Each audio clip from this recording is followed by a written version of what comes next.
Hello അസ്സാം വലൈക്കും. ഇന്ന് നമ്മൾ റെഡിമെയ്ഡ് ഡ്രസ്സിലാണ് കേട്ടോ വർക്ക് ചെയ്യാനായിട്ട് പോണത്.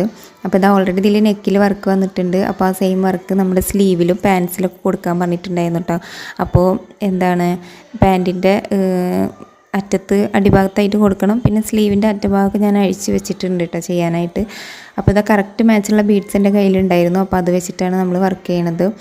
അപ്പോൾ വർക്ക് ചെയ്യുന്ന വീഡിയോ ഒന്നും ഞാൻ എടുത്തിട്ടില്ല കേട്ടോ. അപ്പോൾ അത് സ്ലീവിൽ ഇതാ അതുപോലെ വർക്ക് ചെയ്തിട്ടുണ്ട്. അപ്പോൾ ആ ഒരു കറക്റ്റ് തന്നെ ചെയ്യണം എന്നില്ല, ഒരു വിധത്തിൽ മാച്ചാക്കിയാൽ മതി എന്നാണ് കേട്ടോ പറഞ്ഞിട്ടുണ്ടായിരുന്നത്. നമ്മൾ ബഡ്ജറ്റും കൂടെ അവർ പറഞ്ഞിട്ടുണ്ടായിരുന്നു കേട്ടോ. അപ്പോൾ അതിനനുസരിച്ചാണ് ചെയ്തിട്ടുള്ളത്.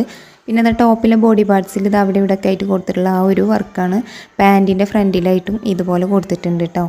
അപ്പോൾ രണ്ടിൻ്റെ വർക്ക് കഴിഞ്ഞിട്ടുള്ള ലുക്ക് ഞാൻ കാണിച്ചു തരാം കേട്ടോ.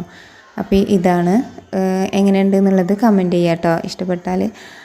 അപ്പോൾ ആ നെക്കിലത്തെ കറക്റ്റ് തിക്കായിട്ടുള്ള വർക്ക് വേണ്ടാന്ന് അവർ പറഞ്ഞുകൊണ്ടാണ് കേട്ടോ ചെറുതാക്കി അതിൻ്റെ സിമ്പിളായിട്ട് ഒരു മാച്ച് ആക്കിയിട്ടാണ് നമ്മൾ വർക്ക് ചെയ്ത് കൊടുത്തിട്ടുള്ളത് കേട്ടോ.